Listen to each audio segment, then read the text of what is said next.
Cool, that took its time today. Hello, everybody. It's Graham Cofe with My Music. When you're wondering what I'm talking about there, taking its time, I pressed the red button to make everything go on this new edition of My Music, and it took a little while. Sometimes the clocks need to whirl a little while. I'm going to be talking to Nevaris, my friend, here in a minute. But first of all, we're going to watch this video, which he may not have seen before, because I think we had a different sponsor back then. This is from Analog Trash, the wonderful people down the bottom of the screen, supporting independent music. Have a look at it. If you enjoy it, let us know. If you don't, well, tough.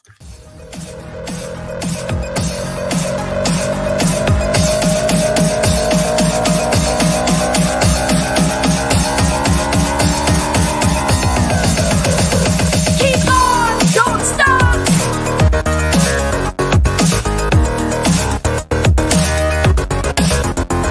Keep on, don't stop.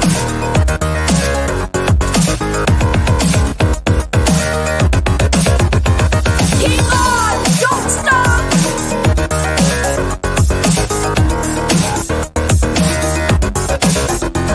Keep on, don't stop. There you go. Just before we came on, we were talking about, being an independent musician, getting music out there, the struggle that it is. And I feel that video, that the line that's repeated on and on in that video, keep on, don't stop. It's just, it sums it all up, really, doesn't it?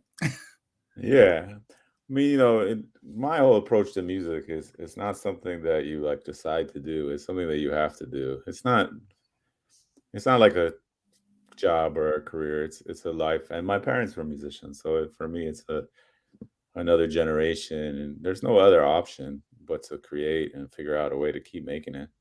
Yeah. I think that varies for different artists. I think we can probably split artists that come on the show into two different camps. Those that feel that, and in some shape or form, that music is kind of within them and they've just got to do it. Yeah. And actually there are kind of extremes of that as well, where some people say, they can sense it, or they see music in color, and or, all of these different things, or it comes to them in a dream. All of those things. There's an emotional connection or spiritual connection to music as well, and it's something out there. And then there are those that are like,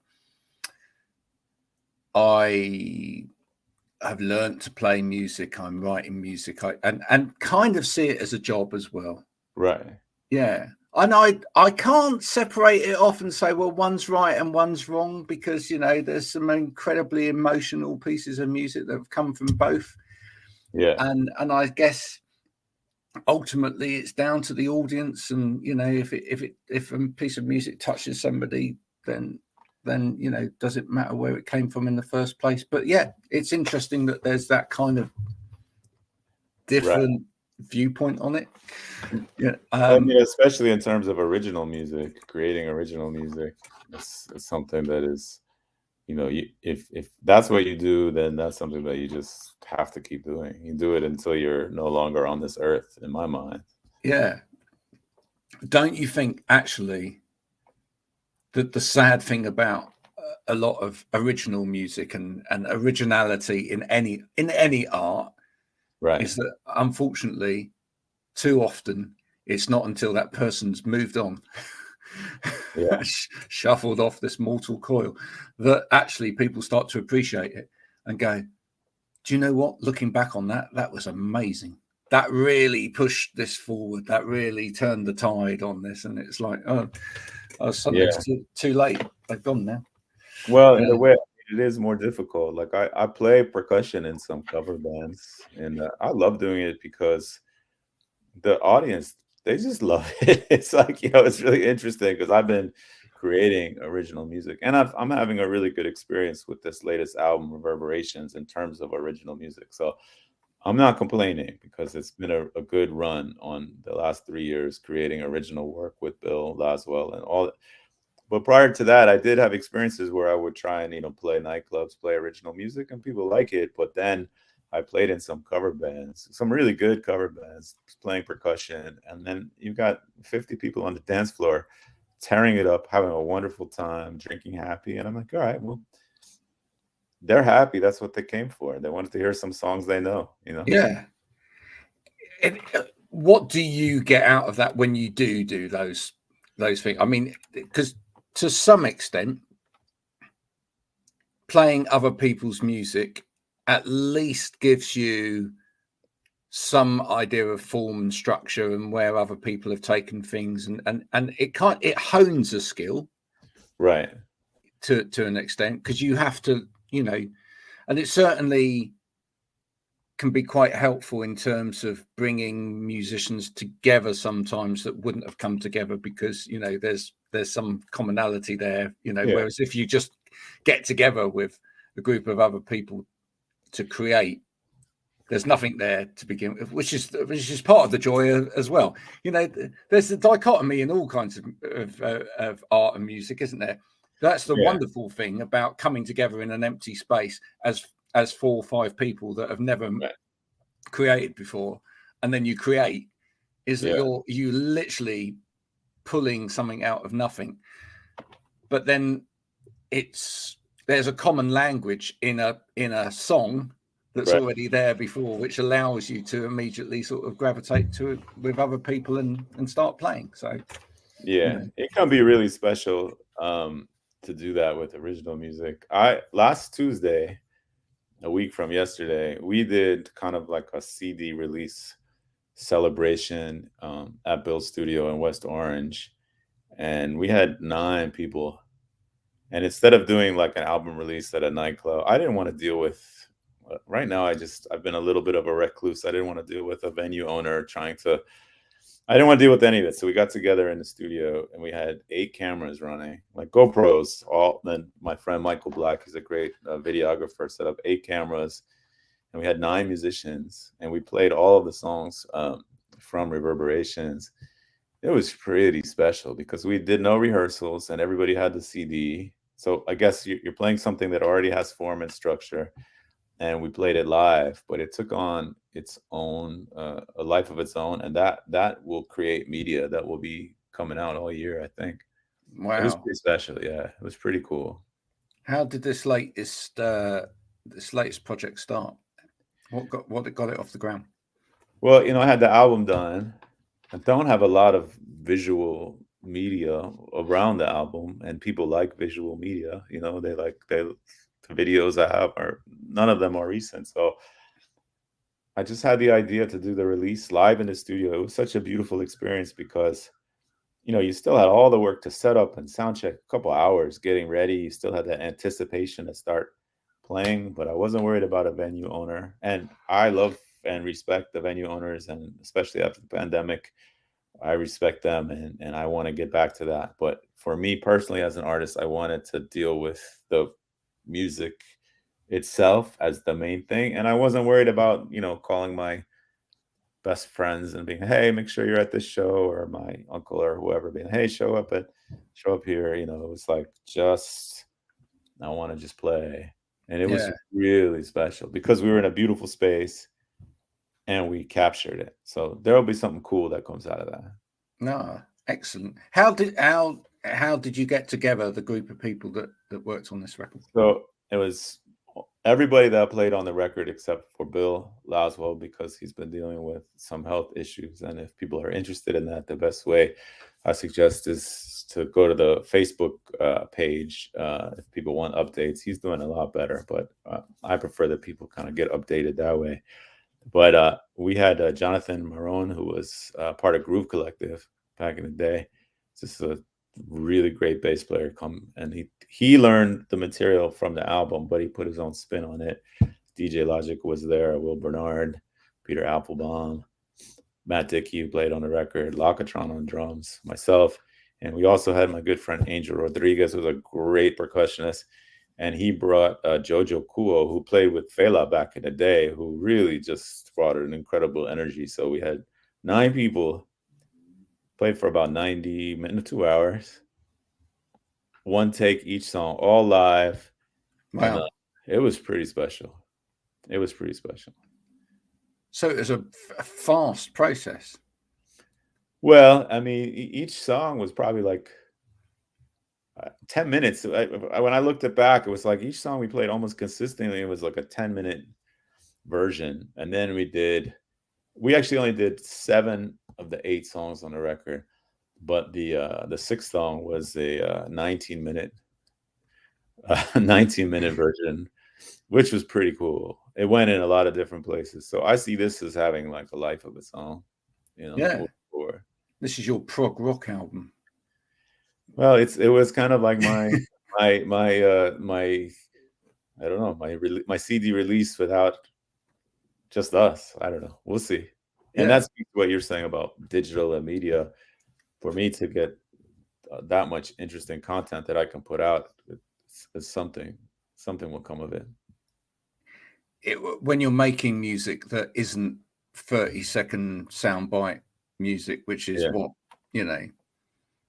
this generation and all of the mechanisms that feed this generation Right. sort of gravitate towards, it means you've got to somehow cut through all of that noise, doesn't it? Yeah, well, there may be 30-second and 1-minute sound bites that come out of it, because that can go on social or what have you. Here's a minute if that's what you want, and here if you want the 19-minute version, that exists too. But do you kind of hope though that we are turning the tide slightly, and we are beginning to see people wanting to gravitate back towards actually sitting and listening to music? Well, I think it's interesting to put this out as a CD and ultimately on vinyl. And, I've never worked with a distributor before. So working with MOD, Reloaded, and with Red Eye as a distributor has been cool, because I know the product is in stores right now. And it's in stores. Well, I'm looking online. I see it, it's internationally distributed. So yeah, it will give people a chance to find it. I didn't even realize how many people are still into CDs, but there's a whole movement of massive, my friend. Massive. A whole movement. I've got 6,500 of them holding up a wall behind me. Do you really? Yeah, I really do. Wow. Well, you need a CD. Sorry? You need one of these CDs. I got to get you one. I do. I need to, top up the wall with that particular CD, but for me, and a lot of the people, even a lot of the young artists that are now coming through and talking to me, and I'm talking like, 17, 18, 19-year-olds that are just beginning their career and are coming through here. There seems to be a move back towards the physical, even though they are producing, or trying to get those Spotify hits and everything else as well, because I don't know. For me, I just think it's part and parcel of what everybody went through. Dare I say it, with COVID? I think so. I just think we realised that there's something incredibly special about the tactile. Yeah, definitely. And it was fun to create the art and, have the different, 6 panels as a 6-panel CD. So we got to play with a bunch of different design elements and make sure that the credits look good and all that. Yeah, it was super fun, super gratifying. Yeah. No, it's important. And the other thing is as well is that we're almost entering into another phase, I believe, which is super good, which is that I think what the black dot in the corner of the room has given us is it's broken down cliques in terms of listening. And that's a good thing, right? Because when I was growing up, it was like, you're an indie kid, you're an emo, you're a punk, you're this, and or a metalhead. Yeah, exactly. And you almost couldn't listen to other stuff or say that you listened to other stuff because that wasn't what you wore, or that's not the people that you hung out with, etc. And streaming has kind of broken that down. So now people are, they're saying, I'm fairly eclectic in my listening taste, and they may well be right that they actually can skirt around between this, that, and the other, and they can skip generations and all sorts, which is great. Yeah. But I do think that there's within that as well, this generation are now coming back to, I want to go on the journey with the artist, which is what, you know, there's been a whole generation that have kind of skipped that, where it's just like, you know, none of that kind of connection to where the art came from has been there at all. It's like it all comes out of that box, right? And it's just I pay my $14.99 a month, and then I get whatever gets You're curated out renting to me. space. I mean, it's still physical, right? All media, it's in a server somewhere. Ultimately, it lands somewhere. The whole notion of the cloud is kind of like a false premise, you know? Yeah, it's still burning up the world somewhere. It's running through cables under the ground, you know? But I now think that what people are beginning to understand and get back to is that if I buy into this, what I'm buying into isn't just the music. It's I really want to go on that journey with that musician. I really want to develop as they develop. I want to, because that was always part of the fascination for me as a listener, listening to you know, a band as they changed over a period. Right. I grew up a massive Marillion fan, right? And there's a really great example, right? So many people, as soon as Fish, their big lead singer who had this great person, you know, massive personality, as soon as he left the band, it was the audience split in two. There was an audience that went with them, with the new singer, and went, do you know what? That was great, everything that went behind, but actually I love how they're developing musically, and they're now going in a different way and whatever. And then there was a group that went, well, won't listen to that anymore, because it's interesting how that happens. But I like to think there's a group of intelligent listeners out there now who are like, do you know what? I will want my artist to develop. I want my artist to. A really good example of that was talking to a young artist yesterday, and she was talking about the band in 1975, and she was saying, well, and they've got very definite eras. You know, there's a modern term that's come into play, but actually it's not modern at all. You know, everybody, you know, you think of people like Bowie had eras back in the day. But what they're liking about that is quite an old thing, which is that a band, you know, sounded like something for a period, and then, you know, they wanted to try something else, or they reinvented themselves. That's fun. That's what the joy of it is. Exactly. I just think we've actually gone through a period where actually music has been, too many artists have been too samey. Dare I say it, for too long, right? And I think what's happened is that we've created saturation with that. We've actually got to the point with things like the charts, which used to be like a fun game when we were kids, and it used to be full of all sorts, you know, where like you'd listen to the charts, and it's like every single song is rubbish. I have no idea what's on the charts.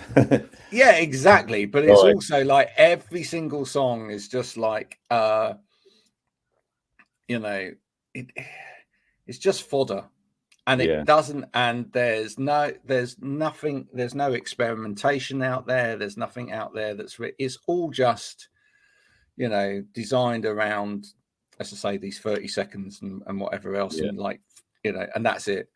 And I think people have got a bit fed up of it. And I think people are now genuinely gravitating back towards music, which is great for people like you, gravitating towards real musicianship and real experimentation, and like, you know, and I also hope that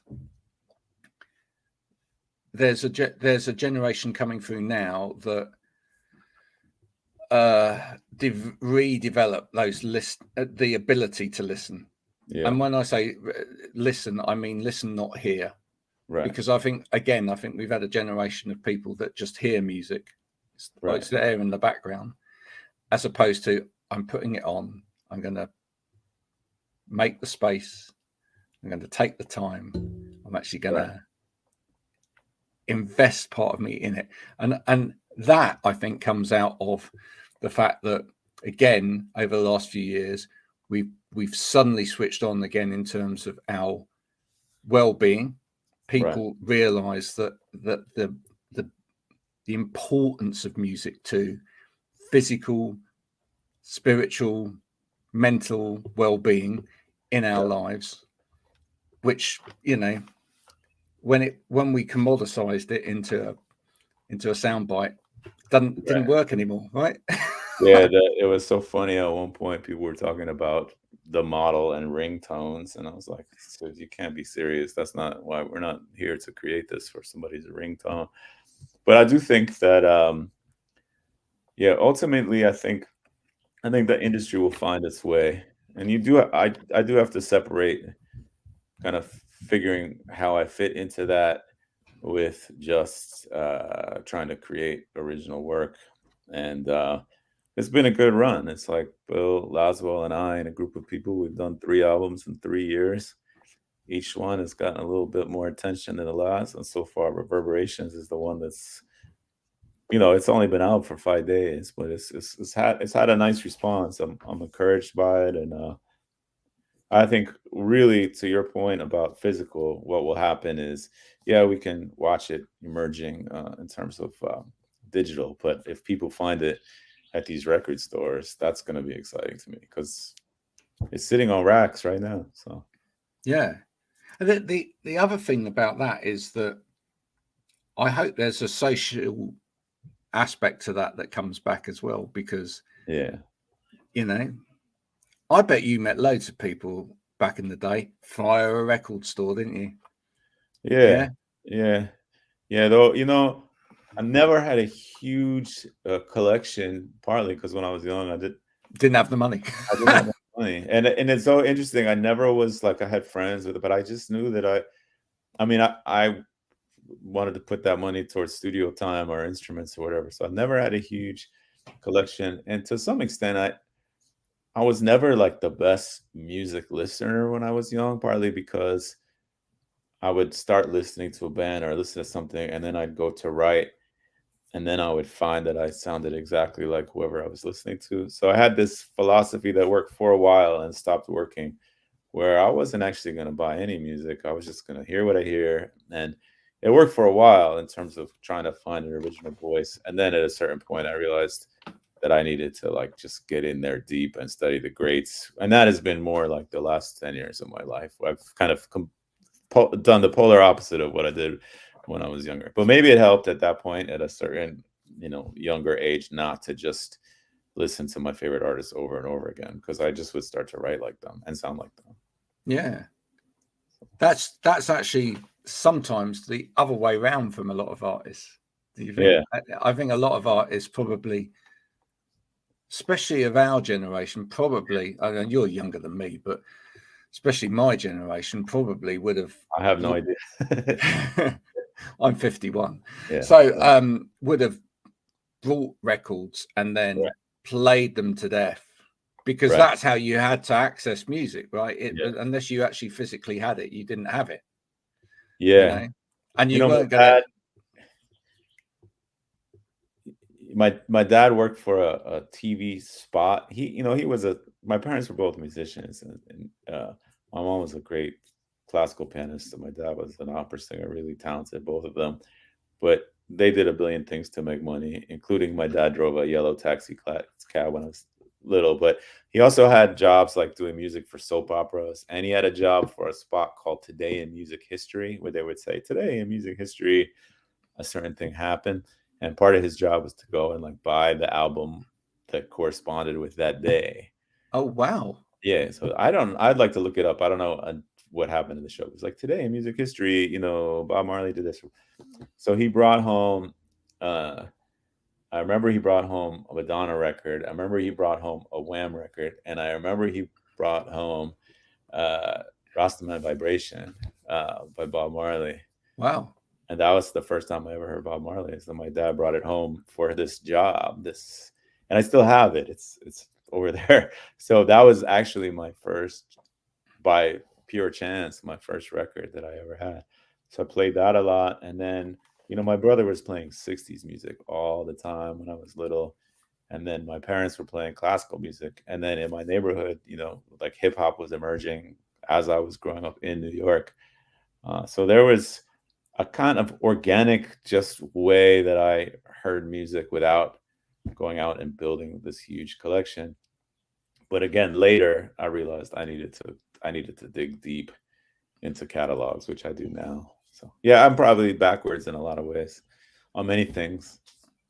I really love that concept. I hope somebody's still doing that out there somewhere. The day in music history. Yeah, if anybody knows anybody that's still doing a show, the day in music history, do let us know, and then we can get in touch, and then in 10 years' time, your album can be on it. It'd be crazy. He didn't do it for a long time. It was a pretty short, he did the soap opera thing for a while. Right. And my house was filled with soap opera scripts, and I would draw on the back of them. So I still have like little drawings. You turn it over, it's like guiding light, from the 80s. I think it's important that all of that comes back. For me, music over the years is a little bit like photographs as well. I think and this again, talking about the record shop, I was speaking to an artist the other day, and I was saying, the great thing about record shops, because we buy even physical, a lot of physical music now online, right? But it's great if it actually comes from a record shop, because that's part of the memory. You go, well, I was with that person then in that town, and why was I there? I was there for this, and then I happened upon this record shop, and we just said, oh, let's go in there and see what they've got. And then you buy that album, and then that album is part of that whole memory. Yeah. When I was really young, we lived on 101st Street between Broadway and Amsterdam and Manhattan. And there was a record store on 97th Street. So when I was really young, my brother and I, we were buying records. And then they had Tower Records on 97th Street. So 2 record stores within a block. And then on 96th Street, there was like a Latin music shop that had like Menudo and all that stuff back in the day. It was when things switched over to CDs that I just stopped, because, and I'm talking, we bought like I guess my brother bought like the first records. I said the Bob Marley was the first. That was my dad buying that. But my brother bought like 60s, like a handful of them, like very few. And I do remember those stores like vividly. Like I was young, like really young, going in there with him and being like, oh. And then when things went to CDs, I was like, all right, I'm out. I don't have the $15 or whatever. So I missed out on all that. Oh, listen, it's been a pleasure catching up with you. For anybody that doesn't know of your music or hasn't heard your music yet, tell us, where's the best place to go to? So we built a little microsite, reverberations.info. So reverberations.info. We did that. If you go there, you can find all the other outlets and the credits and all that stuff. So that's been fun. It's like a little version of the music. Yeah. You were saying just before you come on, you outside of music, you're into 3D printing. Do you ever see a day where 3D printing and music could collide together? I mean, we've just, people are experimenting with things like Chat GPT now, like starting to attach it to machines to see what it could generate and whatever. But could you attach music to a 3D printer some way? And people have, to me they're polar opposites. Okay, cool. You take music, you take a room full of physical and expensive instruments, and then you create something intangible and you put it out there. That's why we need the CD and the vinyl.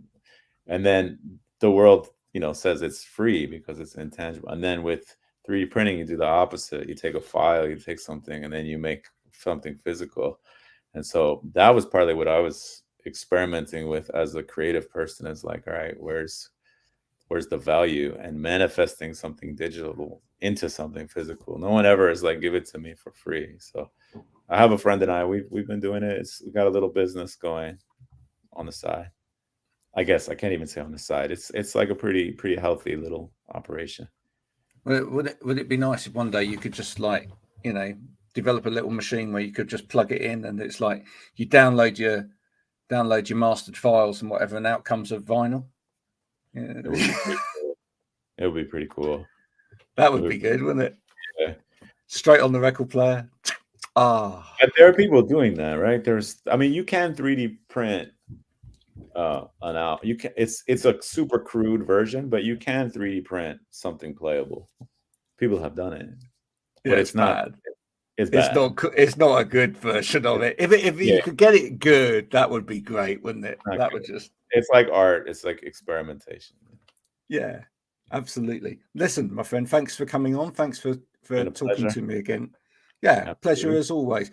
Do go and check out that little microsite. Go Reverberations.info. Spend your money. You know, give all of your money away. Let this man carry on making more music with his friends.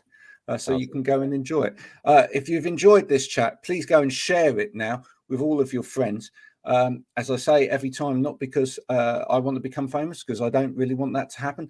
I just want the music to become more famous than it is at the moment. Share it, and then people understand that it's there. You know, we need to cut across the noise that's out there. And it's all about fan-based curation at the end of the day. If you curate music yourselves rather than let it be curated for you, it's a much more pleasurable experience. So if you enjoy the music of the people that you listen to on My Music, share it with your friends, and then you're sharing something special. And that's the way that the world goes round, folks. Until next time, this has been Graham with My Music. Do subscribe, share, all of those things, and enjoy music to the best of its abilities. Bye for now.